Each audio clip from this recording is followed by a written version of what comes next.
उदाहरण नंबर 8 ही मैंने जो कल करवाया था आपको, उसमें क्या करवाया था, नीचे से आकर याद करो, यहाँ से किया था मैंने, जो समीकरण बन जाता था उसको कौन सी विधि से किया था, गुणनखंड विधि से किया था ना, गुणनखंड विधि से।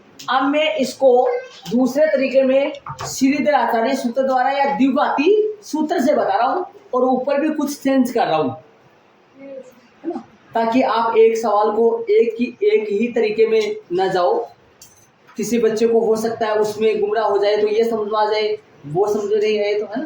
तो चलिए उदाहरण नंबर 8 देखिए फिर से एक बार, जल्दी हो जाएगा, टाइम नहीं लगेगा, समझाया हुआ सवाल। 13 मीटर व्यास वाले एक वर्ताकार पारक की परिसीमा के एक बिंदु पर क्या काटा गया है, खंबा। एक खंबा इस प्रकार काटा गया। ऐसे बताओ, खंबा तो इसने बोला हुआ, लेकिन ये नहीं बोला कि कौन से बिंदु पर खंबा, तो खंबा का बिंदु मानना है। सुन रहे हो कि मैं क्या बोल रहा हूँ, खंबा का बिंदु तो मानना पड़ेगा ना भाई, खंबा कौन से बिंदु पर काटा गया है वो खंबे का बिंदु मानना पड़ेगा। अर्थात वर्ताकार पारक की परिसीमा पर जो खंबा काटा गया है वो परिसीमा की कौन से बिंदु पर काटा गया है वो बिंदु मानना पड़ेगा। फिर आगे देखो, इस पारक के एक व्यास के दोनों अंत बिंदुओं पर बने फाटकों, तो व्यास कौन हो गया, यदि फाटक ए और बी है तो व्यास कौन हो गया, ए बी हो गया। व्यास दे रखा है और फाटक भी दे रखा है, इनको मानने की जरूरत है नहीं है। सिर्फ क्या मानना है, बिंदु और अक्ष प्लस 7, याद करो वही मानना ना, और नहीं मानना कुछ। आगे देखो, क्या ऐसा करना संभव है, ये बात कहां पता लगेगा, जब अपन डी का मान निकालेंगे, और यदि गुणनखंड विधि से करें तो लास्ट में। ये ऐसा करना संभव कब होगा, जब डी का मान 0 आए, जब डी का मान 0 से बड़ा आए, इन दो कंडीशनों में ऐसा करना संभव है। अर्थात ऐसा करना संभव कब होगा, जब दोनों मूल क्या आए, वास्तविक कब आते हैं, जब डी का मान 0 से बड़ा हो, वास्तविक और भिन्न तो डी का मान 0 से बड़ा हो, या डी का मान 0 के बराबर हो, वास्तविक और बराबर में। कब ऐसा करना संभव नहीं होगा, जब वास्तविक नहीं हो। वास्तविक कब नहीं होता है, 0 से छोटे पे, ठीक है। यदि अपन द्विघाती सूत्र से करें तो डी के मान के तुरंत बाद में ये लाइन आ जाएगा, डी के मान के तुरंत बाद, अर्थात विविधकर निकालने के तुरंत बाद में वो लाइन आ जाएगा, हाँ ऐसा करना संभव है। और यदि अपन गुणनखंड विधि से कर रहे हैं तो ये लाइन कहाँ आएगा, कल की तरह है, लास्ट में। मैंने कल लास्ट में लिखा था, ये पता नहीं चलता है उसमें फिर। तो इसका डायग्राम बना लो। मानना क्या क्या है, खंबे का बिंदु और खंबे की फाटक ए से दूरी जो अक्ष मान लेना, और खंबे की फाटक बी से दूरी जो अक्ष प्लस 7 मान लेना, या अक्ष -7 भी मान सकते हैं, ठीक है। तो खंबे की स्थिति मानना है, माना कि वर्ताकार पारक की परिसीमा के बिंदु सी पर खंबा बिंदु सी पर खंबा स्थित खंबा खड़ा है।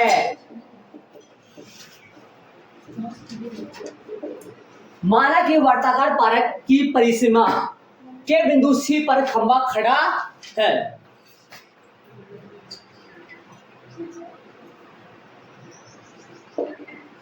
पुनः माना कि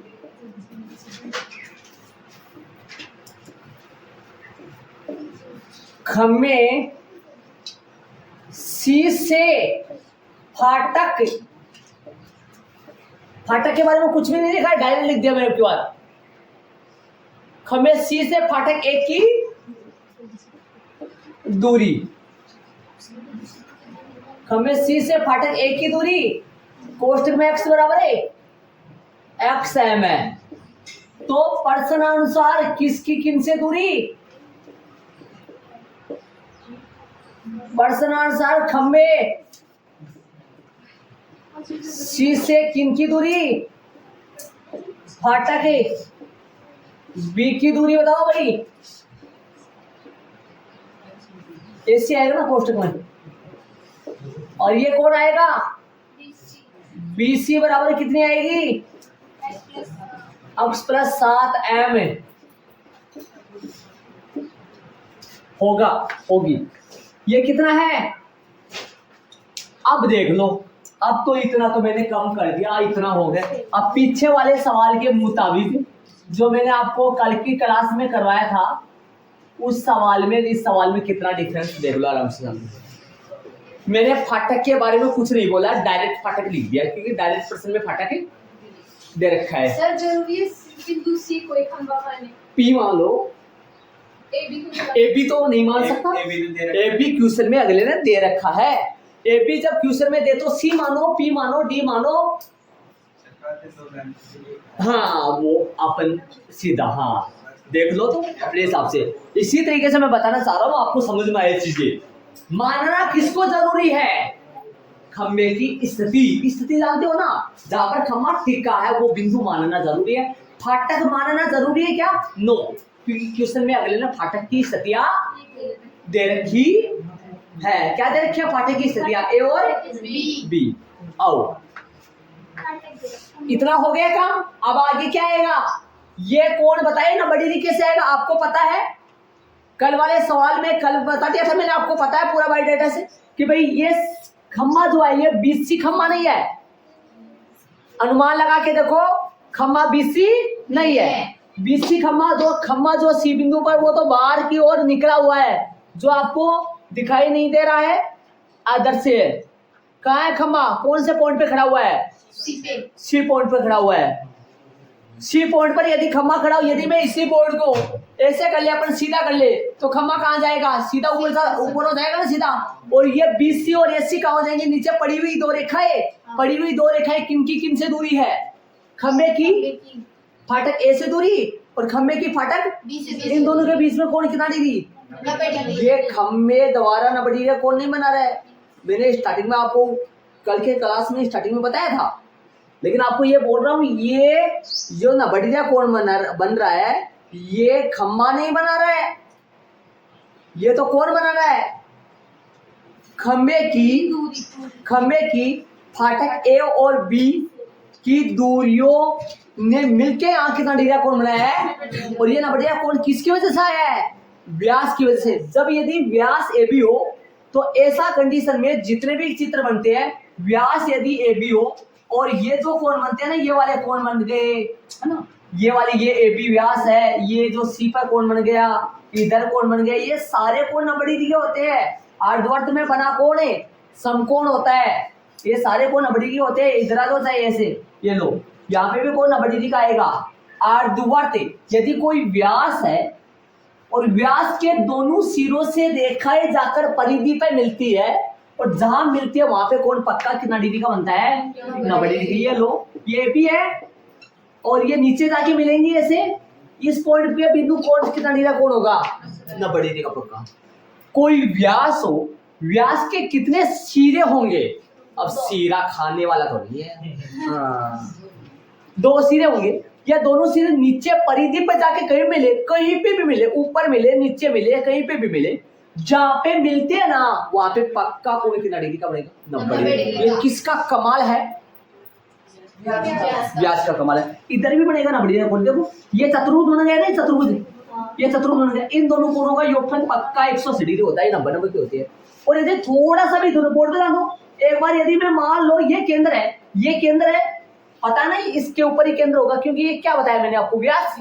और यदि ये केंद्र O ऊपर है और ये AB थोड़ा सा नीचे से चला जाए, अभी भेज रहा हूं मैं, ये लो मैंने भेज दिया AB। अब है ना, अब ये जो C कोण है ना, ये C कोण है, ये 90 डिग्री नहीं है, 90 डिग्री से बड़ा होगा।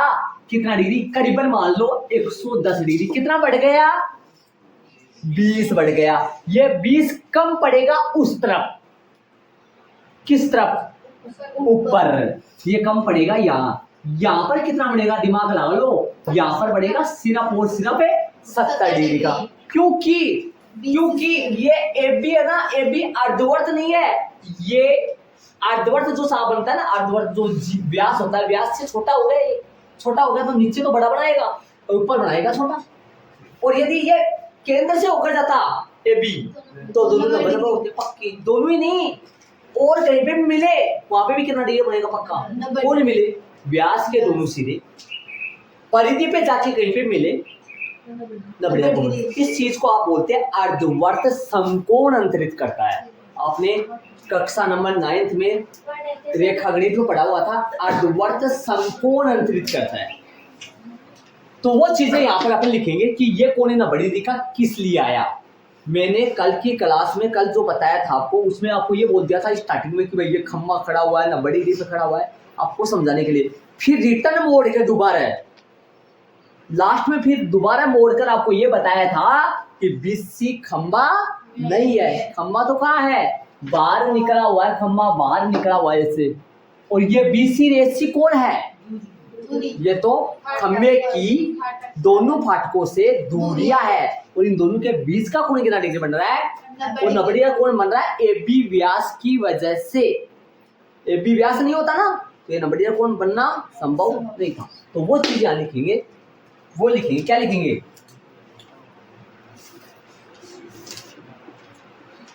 चूंकि न लगाओ तो चलेगा, चूंकि यहां ए बी वर्त का व्यास है,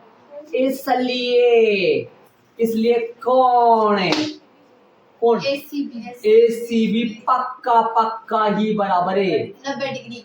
और यह 90 डिग्री तो त्रिभुज कैसा, फिर समकोण त्रिभुज कौन सा, ACB में पाइथागोरस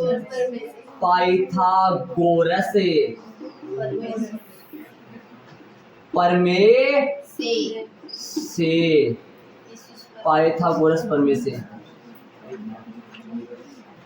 चले भाई साहब, देखो ब्लैक पेन पर समय दी हुई बातें लिखना, मतलब ऐसे मानना कुछ सावधान। ये वाली बात सी पे कितना डिग्री का कोण लगाना, 90 डिग्री का कोण लाते त्रिभुज कैसा बन गया, समकोण बन गया, तो पाइथागोरस से।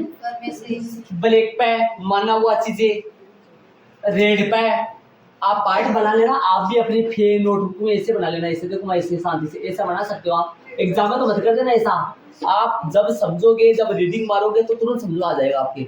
इसको फर्स्ट ना आप पार्ट दे सकते हो ना, इसका पार्ट क्या कौन सा दे सकते हो, आप आराम से कर सकते हो ऐसा, आप अपने फेर बुक में ऐसा बना सकते हो।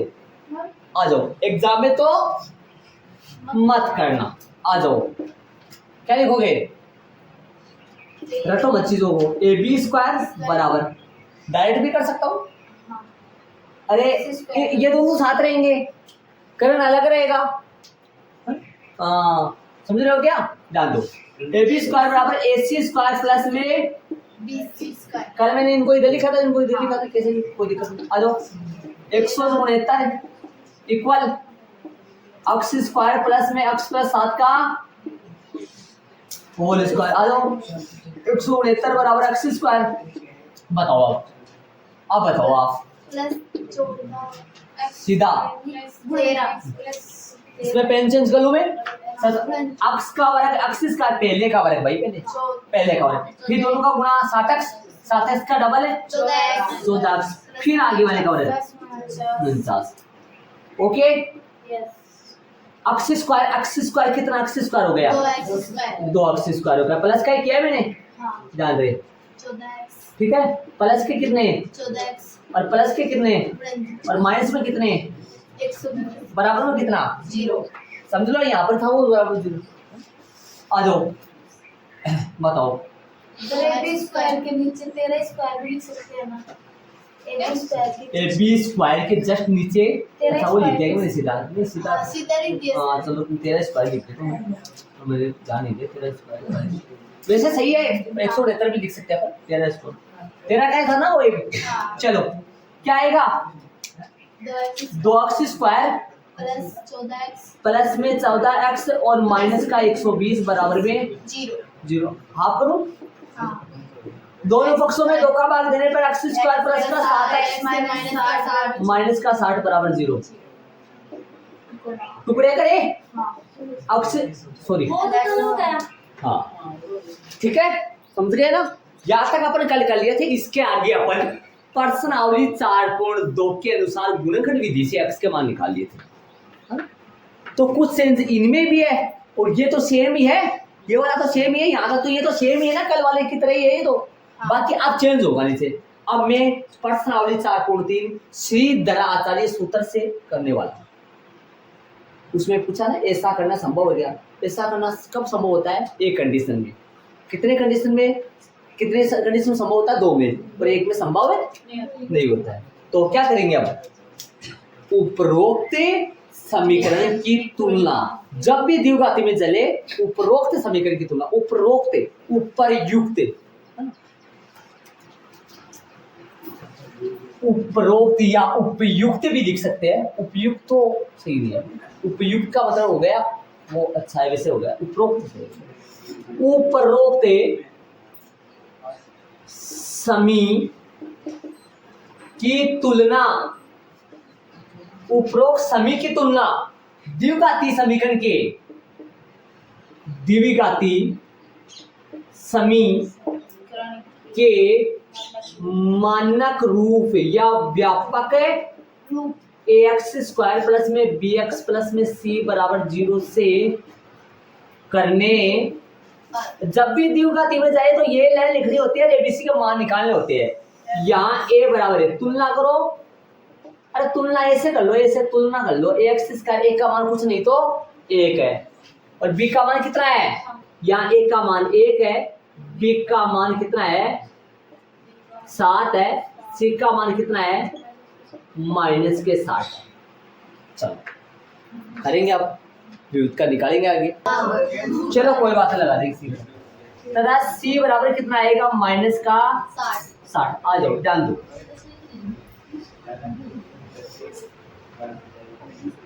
आ जाओ।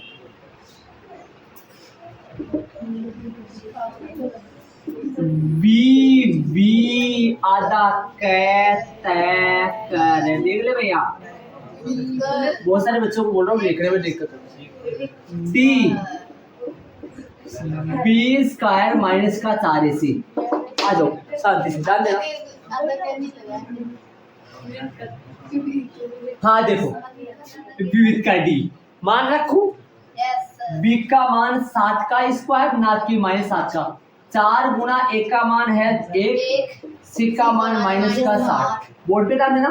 49 सही है, माइनस को माइनस से गुणा करो, प्लस 6 चौक 24,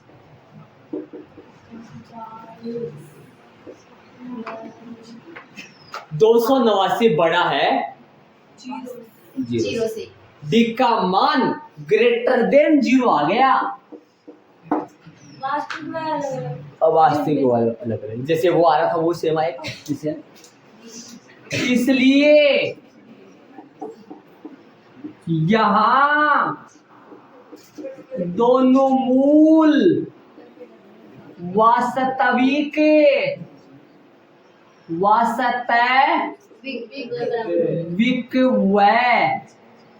भिन्न भिन्न है, बराबर नहीं, बराबर 0 में आता है, भिन्न भिन्न है, वास्तविक व भिन्न भिन्न है। भगवान जगत की कमी पड़ जाती, भिन्न भिन्न लिखा भैया, वास्तविक व भिन्न भिन्न है। अब सुनो, अतः हाँ ऐसा करना संभव है। ये लाइन हाँ वाली ये लास्ट में लिखा था कल की क्लास में, अब ऐसे लिखे, यहीं पे लिखी जाएगी पक्का। अतः हाँ प्रश्न में पूछा है, अतः हाँ कोमा ऐसा करना संभव है।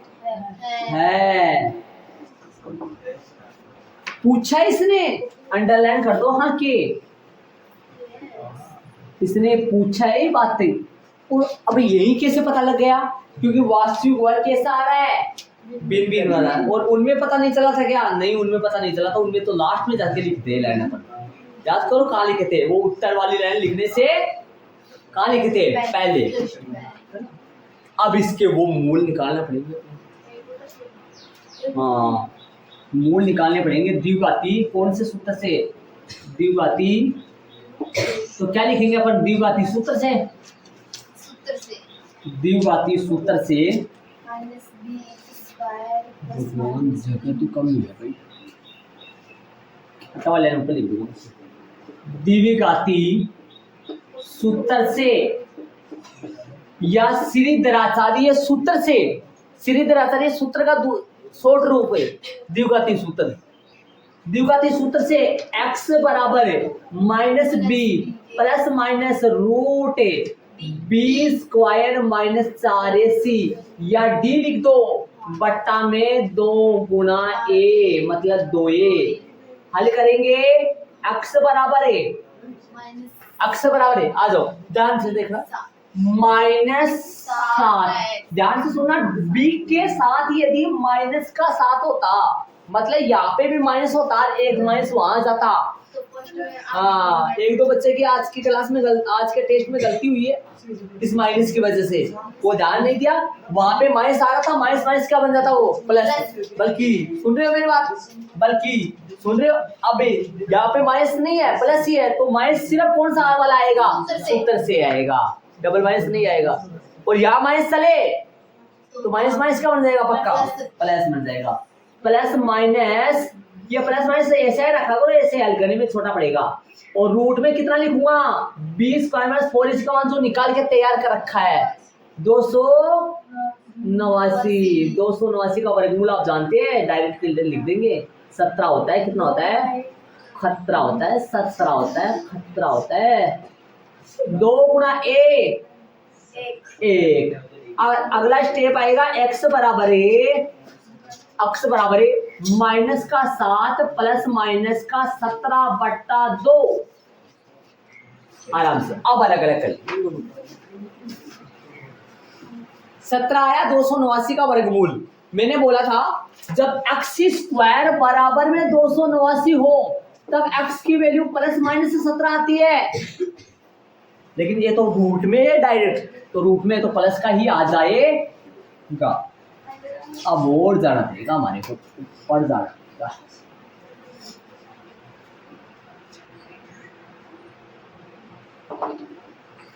देख लेना किधर से किधर जा रहे हैं।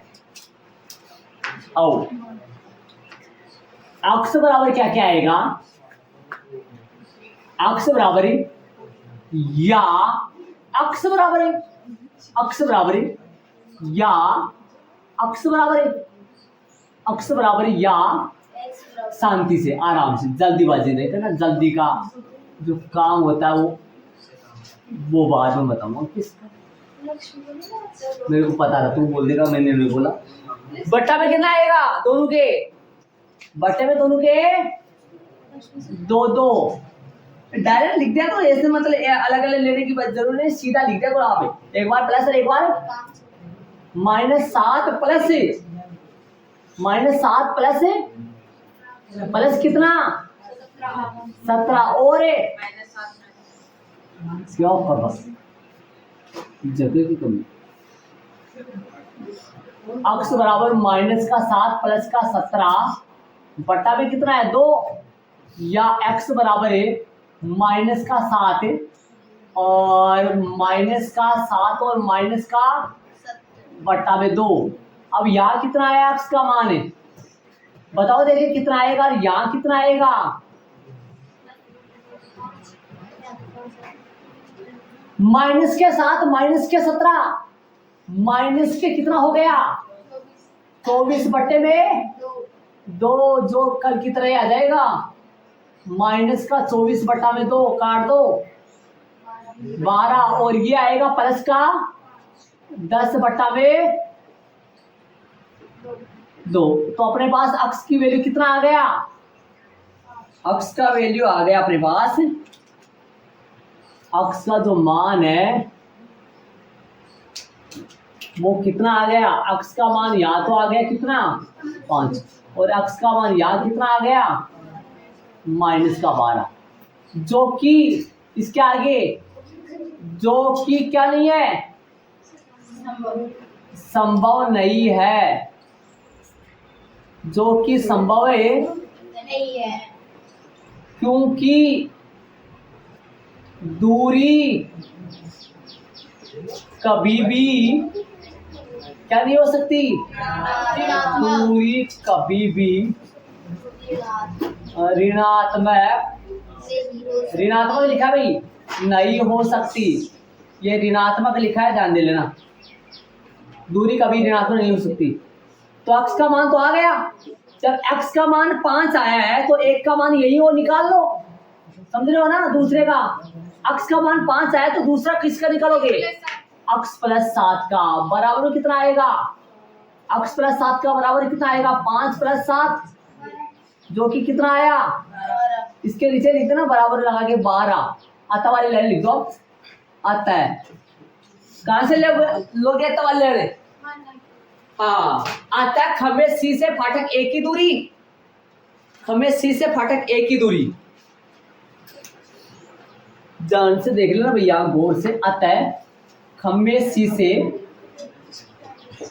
यहां से आता है खम्बे सी से फाटक ए।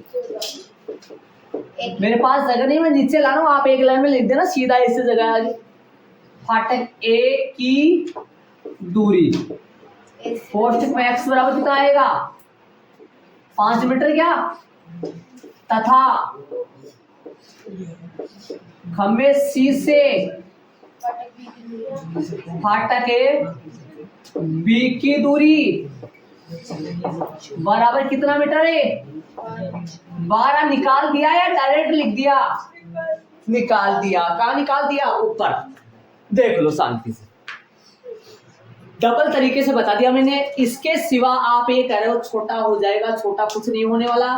मैंने जो बात लिखनी है वो लिखनी पड़ेगी, इतनी बातें। अब है ना, ये जैसे मान लो आवश्यकता से ज्यादा चीजें नहीं है इनमें कोई भी।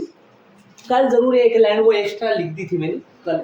बाकी हाँ, बाकी इधर से ये छोटा हो गया तो ये बड़ा हो गया इधर से। हाँ सही बात है, ये तो वही तरीका है, ध्यान दे। कोई बात, वो यहाँ से क्या चेंज था? अरे यहाँ से अपन 2 रास्ते पे जा सकते हैं, या तो 4.2 की गुणनखंड विधि से जा सकते हैं, इसके बाद में जाएंगे, या फिर 4.3 की सीधी दराचारी सूत्र द्वारा भी कर सकते हैं।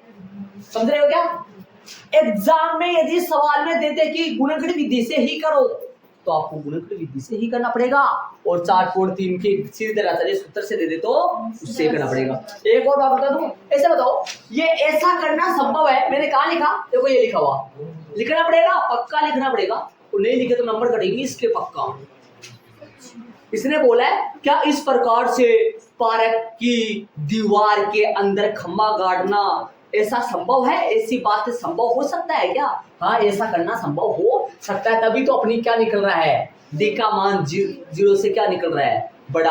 और ये चीज अपने द्विघाती सूत्र से उसे गुणनखंड से करे तो अपने कहाँ लिखना पड़ता है? याद करो, गुणनखंड से करे तो वहां पता नहीं चलता है। गुणनखंड विधि में अपने को पता नहीं चलता है कि क्या मूल बराबर होंगे या बराबर नहीं होंगे, वास्तविक होंगे, ये मतलब अगरथी का पता नहीं चलता है गुणनखंड विधि में। तो उसमें कहाँ पता लगता है? यदि टुकड़े हो जाते हैं तो पक्का ही वास्तविक होंगे, और टुकड़े नहीं होते हैं तो वास्तविक नहीं। वहां ये इलाज है। 4.2 में गुणनखंड विधि से ऐसा कोई सवाल नहीं देगा अगला जिसके टुकड़े नहीं हो, अर्थात जो वास्तविक नहीं। ठीक है, ये लाइन मैंने उसमें लास्ट में लिखा था, आराम से देख लो, समझ लो। खम्मा बीसी मत मानना, बार बार कर, खम्मा बीसी मत मानना। अनुमान के तौर पे या थोड़ा आकलन कर लेना, या थोड़ा मतलब एक प्रकार का थोड़ा सा ध्यान से देखना, गौर से देखना। यहाँ पर सी पर खम्मा कहाँ है, थोड़ा सा अवलोकन करना, गौर करना। सी पे खम्मा बीसी नहीं है, वो आपकी तरफ आ रहा है लेकिन डायग्राम में दर्शाया नहीं गया है। प्रश्नावली 4.3 का प्रश्न नंबर पहला।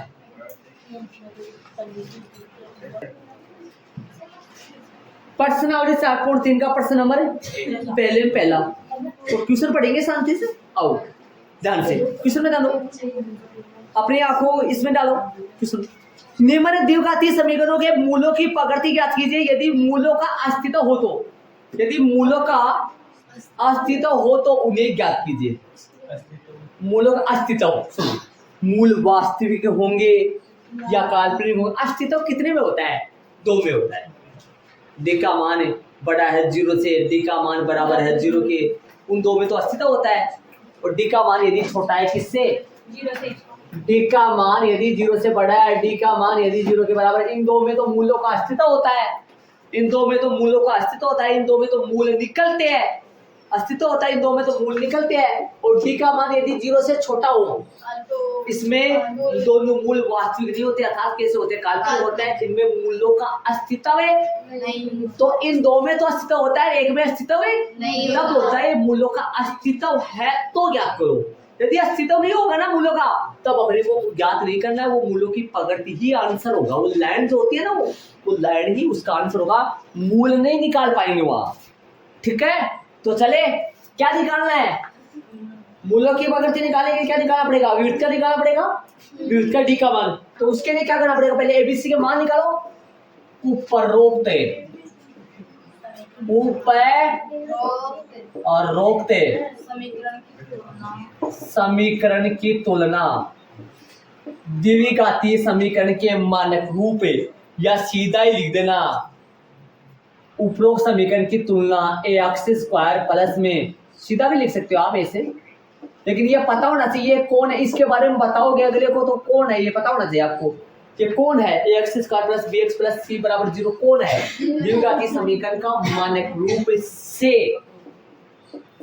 बहुत सारे बच्चों को इनमें लिखने में दिक्कत आ रही है, इसको रटना नहीं है। उपरोक्त का मतलब ये हो गया उपरयुक्त। अरे उपरोक्त को भी मतलब ऐसे लिख दो अपने पास, ऊपर स्थिति, ऊपर स्थिति देखो ये ना, ऊपर स्थित समीकरण की तुलना द्विघातीय समीकरण के मानक रूप A X square plus B X plus C बराबर 0 से करने पर, या इतना लिख दो द्विघातीय समीकरण से तुलना करने पर। द्विघातीय समीकरण A X square B X plus C बराबर लिखना जरूरी नहीं है फिर आप, या तो ऐसा लिख दो, या इसके पहले क्या लिख दोगे? द्विघातीय समीकरण के मानक रूप A X square plus B X plus C बराबर 0 से करने पर, या ऐसा लिख दो द्विघातीय समीकरण के मानक रूप से करने पर।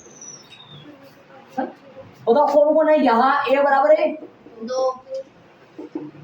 देखो इससे तुलना करो। ये 2-4 बच्चों के समझ में नहीं आ रहा है, उनको मैं बता दूं इससे तुलना कैसे की जाती है। तुलना बता दूं उनको। 2x स्क्वायर प्लस माइनस का 3x प्लस का 5 बराबर में 0। ये कारनामा क्या कर दिया मैंने? देखो देखिए फटाफट, प्लस तो बाहर लिया है, माइनस 3 के साथ लिया है। अब क्या लिखेंगे? ax स्क्वायर bx, आराम से पता चल रहा है, आराम से गौर करके देख लो, पता चल रहा है आराम से आपको। ए का मान, बी का मान, सी का मान आराम से पता चल रहा है। ऊपर नीचे लिखा हुआ है, शांति से आराम से देखो। ए का मान, बी का मान, सी का मान पता होगा पीछे से। ए का मान, बी का मान, सी का मान पता होगा। देख मान देखने पर ये प्लस कहाँ से है? देखो इन दोनों के बीच में निशान किसका है? तो ऐसा लिख सकते हैं बड़े, माइनस को ऐसा लिख सकते हैं, माइनस तो अंदर है, प्लस बाहर, प्लस को माइनस से गुणा करो फिर आ जाएगा। एबीसी का मान पता है आपको? या ए कितना है? 2। बी कितना है? तुलना। अरे तुलना का मतलब है अठीन देखो, और तो क्या बोलूं मैं, सी का मान देख लो ऐसे। तुलना का मतलब ये होता है। बी बराबर है माइनस 7 में आएगा। सी बराबर है 5। निकाले। वी आधा कैसे कबूतर है, तैसे पूरा तलवार है, और कैर बी स्क्वायर माइनस का 4 है, ए सी करो, मान रखे फटाफट। कितना है? -3 का स्क्वायर माइनस का 4 गुणा, इन दोनों के बीच में गुणा का निशान है, 2 गुणा 5, 9 माइनस का 8 पंजो 40 माइनस का 31 लेस देन 0। मतलब अस्तित्व है, इसने पर्सन में बोला है अस्तित्व है तो, बोला है ना अस्तित्व है तो उन्हें ज्ञात करो, उन्हें मूल्यों को पर्सन में बोला है।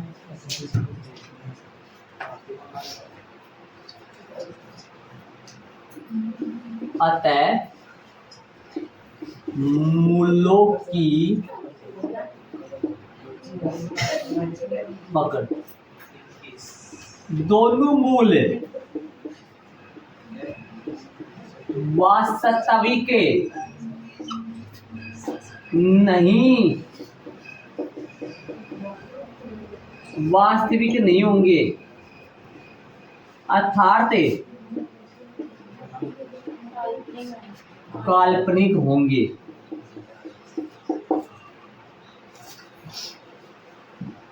इसलिए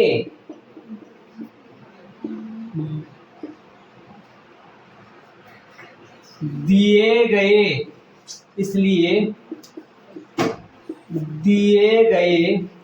या सीधा लिख दो, इसलिए मूलों का अस्तित्व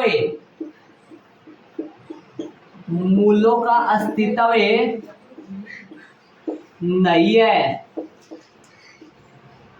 उत्तर नहीं निकाल पाएंगे इसके, मूलों का अस्तित्व नहीं है, वरना तो आगे उत्तर निकालते अपने। मूल भी ज्ञात होते हो सूत्र लगा के, द्विघाती सूत्र से, उससे 31 आया माइनस का। सर इसको सूत्र में रखे तो भी नहीं जरूरी है लिखना, नहीं कोई जरूरी है। अतः दोनों मूल, डायरेक्ट जोड़ दो उसको, अतः दोनों मूल वास्तविक नहीं होंगे, अर्थात ये इतना लिखना जरूरी नहीं है। कई बच्चों को यदि मैं ये ना लिखता हूं ना तो वो ऐसे समझते हैं प्रगति गई कहाँ, मामा को गई। समझ रहे हो क्या? मतलब ये होती है लिखे या ना लिखे, ये लाइन को क्या बोलते हैं? अगर सूत्र में रखे इसका ये मान -31 तो कुछ भी नहीं आएगा। आगे 16 अपन कर ही नहीं सकते, अपन छोटे बच्चे हैं। हाँ अच्छा, अपन इतना सिक्का नहीं है आगे, अपने निकाल तो सकते, यहाँ नहीं निकाल सकते। अपने सिलेबस में ये चीजें है नहीं, अपने समझ के कहाँ है, बाहर है। एक बार इग्नोर करना पड़ेगा। सर कौन सी क्लास में पढ़े?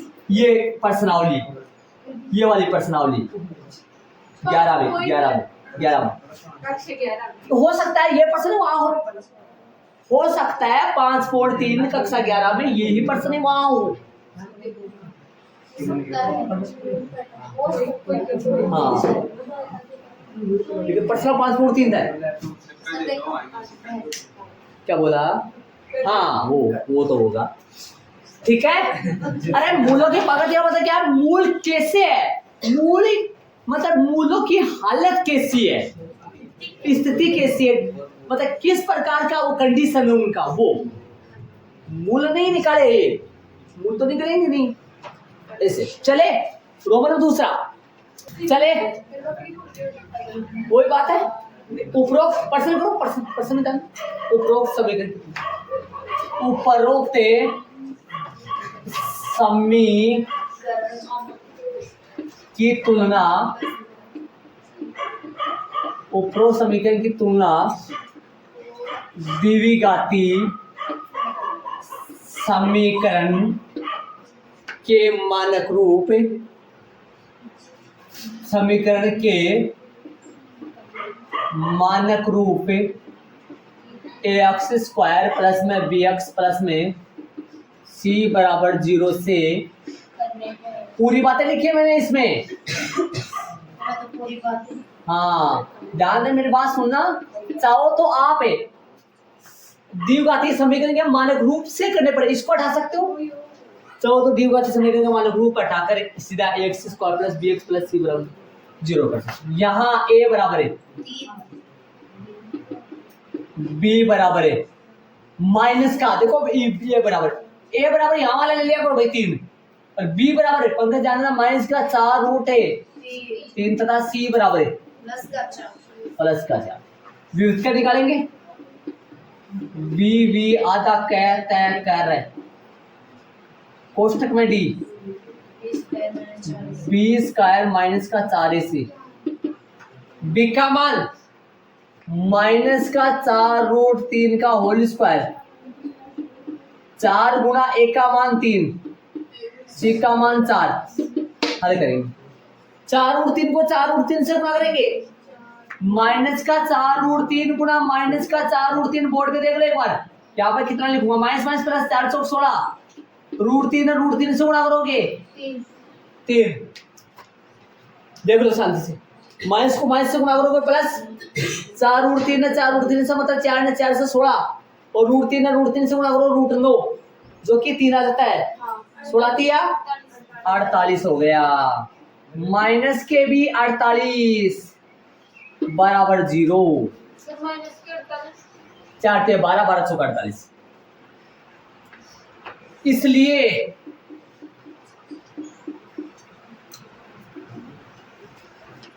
दोनों मूल वास्तविक, अब वो आंसर आ रहा था उसमें, अब आंसर नीचे जाके आएगा। इसमें मूल निकलेंगे, 0 बराबर 0 लगाना चाहो तो लगा दो, कोई गलती नहीं, 0 तो 0 होता है। लगाना चाहो तो ऐसे लगा दो, देखो ऐसे लगा दो, ऐसे इधर तीर का निशान लगा के आगे 0 बराबर 0 लिख दो, वरना 0 लिख दो सीधा 0 भी चलेगा। इसलिए दोनों मूल वास्तविक वह बराबर होंगे। देखो मैंने वो नहीं लिखा यहाँ, मूलों की प्रकृति नहीं लगाया, सीधा लिख दिया, ये लाइन सीधा मूलों की प्रकृति होता है।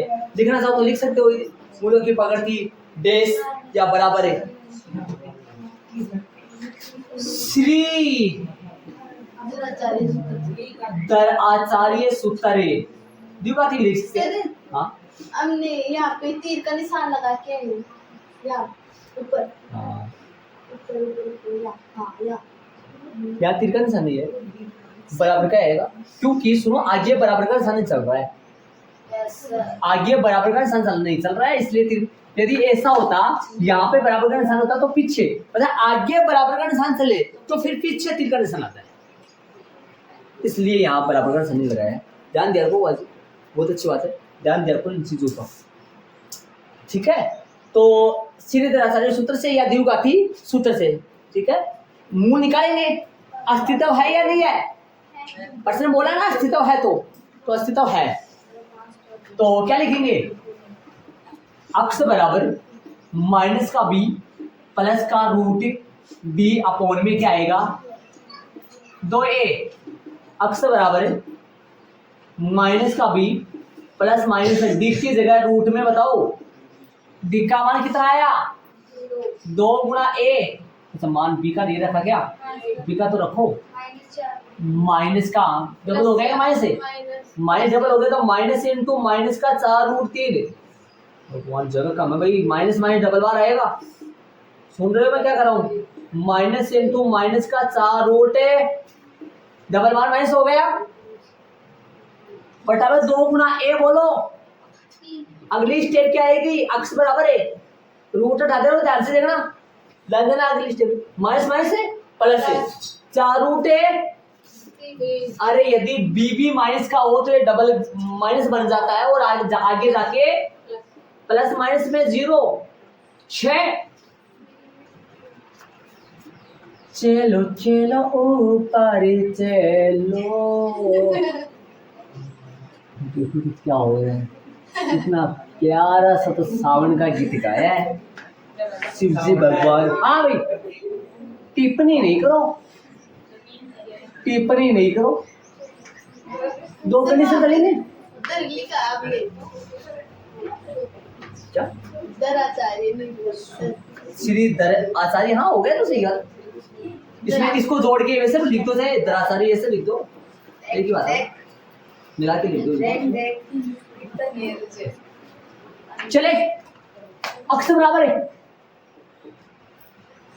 और या अक्स बराबर, बताओ क्या क्या आएगा, इधर तो आएगा 4√3 प्लस में 0 बट्टा में 6, इधर क्या आएगा 4√3 माइनस में 0 बट्टा में 6, कितना आएगा इधर ये,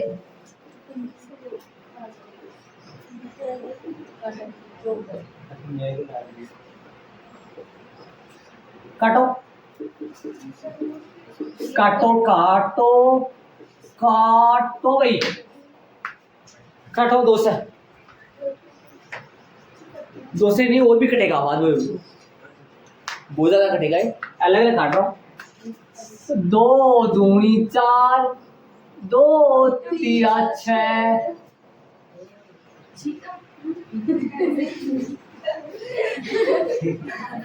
2√3/3। इधर आओ, 2√3/3। अब और काटो दिमाग से, ध्यान से देखो ये तो पता तो है लेकिन बोला नहीं जा रहा है। और √3 का भाग 3 में 2, नीचे √3 आएगा। क्या मैं डबल बार लिखूं या सीधा कर दूं? इस 3 की जगह ऐसा नहीं लिख सकता √3 गुणा √3, बट्टे में 3 की जगह √3 लिख सकता हूँ। तो ऊपर तो 1 √3, नीचे डबल बार √3, एक से तो 1 √3 कट जाएगा, ऊपर तो कोई √3 नहीं बचेगा, नीचे 1 √3 बचेगा। तो यदि √3 का भाग 3 में दे रहा हूं, ये बात सुन लेना, इस 3 के अंदर गुणा में डबल बार क्या 6 3 का मतलब ये है। तो नीचे तो डबल बार √3 गुणा में है, ऊपर वाले √3 से 1 तो कट गया और 1 क्या रह गया, शेष रह गया। यदि यहां नहीं काटो ना आप रुक जाओ, इससे बांसुरी मत बताओ, इससे समझ में नहीं आएगा आपका। 2√3, या आप करना चाहो तो कहीं स्टेट का से छोड़ सकते हैं लाइन, मैं ऐसे लिख देते वो √3 गुणा, ऐसा लिख सकता हूं मैं, है ना? हाँ सही है, वो भी सही था। अब अक्स बराबर क्या आएगा, इधर क्या आएगा, 2√3 तो सही है, नीचे क्या है √3 गुणा √3, 1 से क्या हो जाएगा, कट जाएगा ना। अक्स क्या आया 2/√3 और √3, इधर अक्स क्या आया 2/√3, दोनों समान तो आएंगे। ये बात तो पहले बोल दिया था, क्या आएगा बराबर आएगा 2/√3। अब चाहो तो आप ये लाइन छोड़ सकते हो, यही काट दो ना इसको, √3 का भाग 3 में 2, नीचे √3 लिख दो, √3 का भाग 3 में 2, नीचे √3। ये बीच वाली लाइन क्या कर सकते हो, दोनों में छोड़ सकते हैं, कट कर सकते हैं, नहीं लिखे तो चलेगा। आ जाओ, आता है 2 मूल, आता है 2 मूल, कोष्टक में अक्स बराबर है 2/√3 व 2